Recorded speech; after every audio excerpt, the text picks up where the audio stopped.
So we're in the middle of talking about the difference between all the different elements from which the Nefesh HaBehamis derives. The element of fire, water, air, wind, and then there's a positive emotion. So we're in the middle of the story of the Baal Shem Tov who is going around collecting money to free a Jew from prison. And this Jew, when the Baal Shem Tov finally got the money together, he came to the pirates. He gave him the money, and the pirates told this Jew, "Get out of here, I don't want to see you again." And he went home with the Baal Shem Tov. Now the Baal Shem Tov came as quickly as he could, as soon as he had the money to redeem him. But it was right before Shabbos. The Baal Shem Tov said, "There's no way you're going to get home in time for Shabbos." And the Jew said, I know. I'm not sure what I'm going to do. The Baal Shem Tov says, "Come, be my guest for Shabbos." He says, "Fantastic. Thank you so much, Baal Shem Tov." He comes to Baal Shem Tov's table. It's Friday night. Baal Shem Tov's sitting there with this Yid, and the Baal Shem Tov turns around to him and says, "Please tell me something interesting, some news that you've heard. Any good news recently?" And the guy's like, "Rabbi, I've been in prison. I've been in the dungeon for the past few weeks. I don't know any news." So Baal Shem Tov says, "Okay, tell me something interesting that happened ever in your life." So he's like, "Actually, I can't really, my memory is not working so well right now. Maybe it's some time in the dungeon. Can't remember too much, but I do remember something very interesting that happened in the dungeon."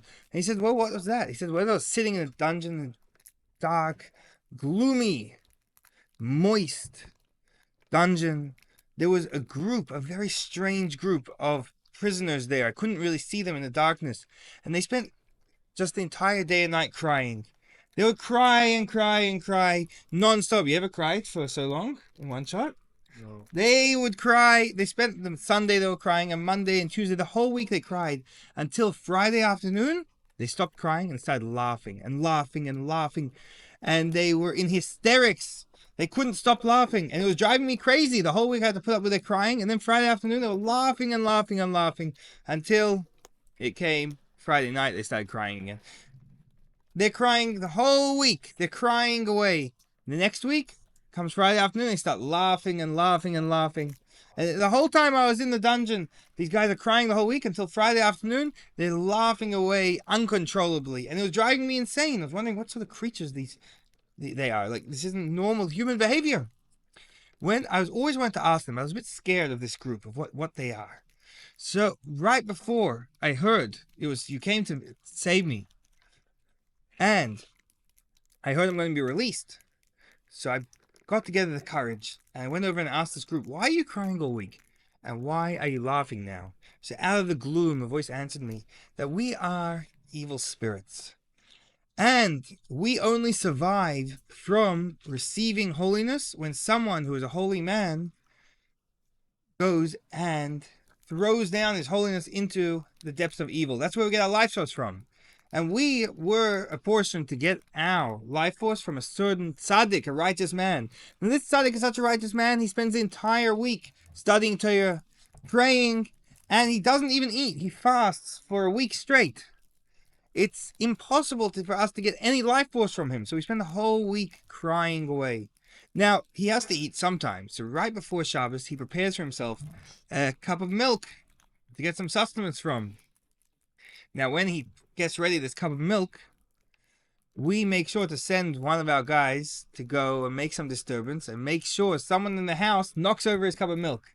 So every week comes Friday, he gets ready his cup of milk, and we make sure someone bumps into it, knocks it over, and he gets so angry for his hard-earned cup of milk, he starts screaming at the family member. And from that, we get all our life force. The only reason we continue to exist is from the evil energy generated from his anger. So, every Friday we start laughing, we're getting all our evil energy. Now, one week, this man in the prison asked him, "Why were you laughing so rapturously this past week?" So he said, "Oh, this was because we were very afraid," because he started to catch on to our plot and started to realize there must be some reason. Every Friday someone's knocking over my milk, I'm getting angry at them. There must be some evil forces behind this. So he took his milk and he locked it up in his safe. So no one could touch it, no one could knock it over. So we didn't know what to do, but then we had an idea. We sent one of our evil forces to disguise himself as a salesman. He knocked on the door and he offered the wife of the house a very good deal if she would buy his merchandise quickly. So she rushed. She told the husband, "Quick, get me the key to the safe." And he's like, "What's the rush?" And she's like, "Quick, the salesman's going to leave." And she's rushing into the safe and she knocks over the milk, and now he's fuming mad and he starts screaming at his wife. And then we were laughing more than ever, because now we got even more energy out of his anger than ever. While this man is sitting by the Baal Shem Tov's meal, suddenly they hear a thud. One of the great chassidim of the Baal Shem Tov collapsed to the floor. When he came to, he said, that tzaddik was me. Fine. We're going to move on to the next one, which is the evil element of water. What does water give? Water grows all pleasures. So the element of water in a person is what's derived after pleasure. Let's say someone wants to sit down and eat 6 dozen chocolate chip muffins. That's coming from his element of pleasure. And for pleasure, I'd like to say the story, I'm sure you guys all know. It's an amazing story of the Baal Shem Tov.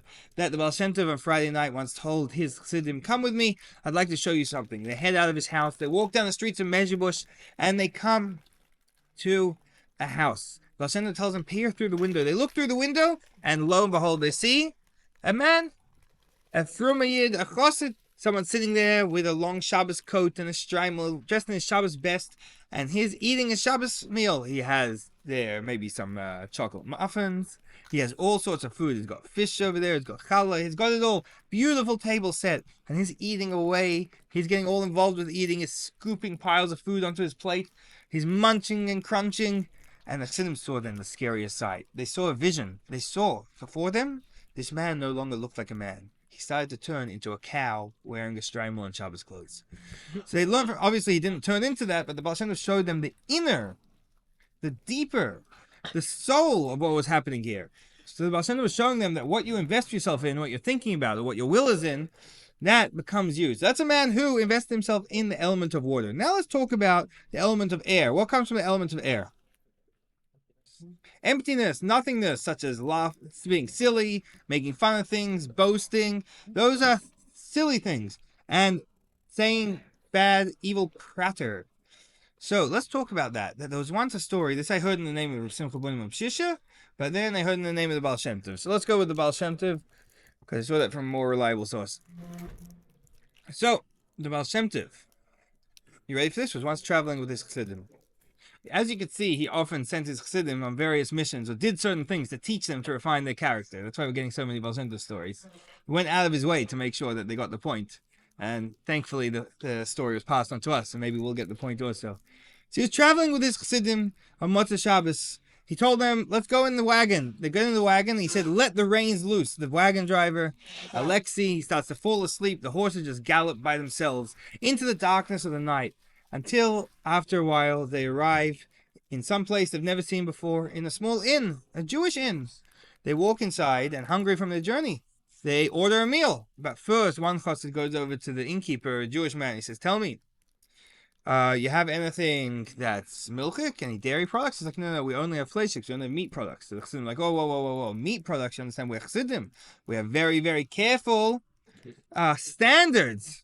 So tell me, who was a shoichet, who slaughtered the meat, and what standards does he adhere to, and how sharp is his knife, and does he go to mikveh every day, and how much time does he spend learning every day, and did you ever hear any bad rumors about him, any good rumors about him? Tell me, where do you keep the meat? Did you make sure to keep it far away from other milk? They're bombarding the guy with questions until they're finally happy that the meat is properly kosher, and they sit down for their meal. Now, by their meal, they started to talk about lots of things, including lots of silly things, including lots of not nice things. And they started to say not nice things about other people. They started to say silly jokes. They started to really express their evil element of air. Then they heard a voice from an old man, a beggar, in the corner of the inn, who no one had noticed. The beggar spoke up and he said, you chassidim are so careful with what you put in your mouth. Maybe you should start being careful about what comes out of your mouth. The chassidim have a tradition that this was Eliyahu Novi. You came to teach them this very important lesson. Fine. Now we just have time to discuss the element of earth. That from that comes... Come and help me out. What comes from the element of earth? So, sadness and laziness. So laziness leads to sadness like we discussed last time. But I'd like to say the following story about being lazy. That there was a Yid of Shlomo Chaim Kesselman. If we have time, maybe we'll say 2 stories. You guys heard of Reb Shlomo Chaim? He was a mashpia in Kfar Chabad. Earlier, he was a mashpia in Lubavitch. So he used to tell the Bochrim like this. He's like, guys, he was supposed to be in charge of the spiritual direction of the Bochrim. And he tell them, I can help you with anything. Any problems you have, I can help you out with. Yeah, you can rip it off. Just do it a little bit faster. Yes. Any problems you have, I can help you out with. Yeah, Reb Shimon is a mashpia. So, Reb Shlomo Chaim said, any problems you guys have, I can help you out with. Besides for one problem, and that's laziness. Laziness, I can't help you out with whatsoever. You have to, the only thing you could do is push yourself and work on yourself until you overcome your laziness. So, he would give this following analogy. He made up a story to bring out the point. He's like, there was once a sloth. Now, sloths are really lazy creatures. So the sloth was hanging out in the jungle, and it started to get very thirsty, and it realized it really needed a drink. So it cries out to Hashem, Hashem, I need water, but I'm too lazy to go to the waters. So Hashem makes a giant tornado, and he picks up the sloth and dispatches it right on the banks of a river. So the sloth looks at the river. He's right on the bank of the river. He's like, Hashem, I'm thirsty. So Hashem says, why don't you drink? He's like, I'm too lazy to bend over my head to drink. So Hashem tells him, this I can't help you with. This you got to do yourself. So Shlomo Chaim was telling the Bochum, there's everything else, if you're struggling with things, come over to me, I'll help you out. But there's one thing, if laziness, if you can't get yourself together, the only thing to do about it is to get yourself moving, to push yourself. You know, it's a bit like there was a story in the shul in Melbourne. There was a bunch of young men standing around in the back of shul once in Melbourne, Australia, and they were discussing segulas for parnasa, different spiritual remedies that you'll be able to make more money. So this one had an idea to give more charity, and this one had this idea. So then the Yid Sam Fagelin, he grew up as a farmer, and he comes up. He was an old man. He had a very raspy voice, and he's like, "You guys want to hear a segula for parnasa? Hard work." That was a segula for parnasa. Okay, it's also a segula to get over laziness. Laziness, the only answer for it is working harder. About the depression, just we're out of time, but I really want to say the story that the Alter Rebbe, when he was a young boy, he once came past a chassid who was very, very depressed, very upset. So he asked him, what's going on? What's upsetting you? So he starts telling him that my business is failing and I don't know what to do about it. So the chassid, the young boy, starts to tell him, I'll tell you what your problem is. We say in davening, atzabeim kesev azov. Maaseh de Adam, which literally means about the idol worshippers. Their idols are made of gold and silver. They're the work of man. People made them, metalsmiths made them. They're not godly. But he explained it in a deeper way. Atzabeihem, which literally means they're idols. But he says, he used out the term atzvos, depression. Kesev azov comes from gold and silver, comes from your financial matters.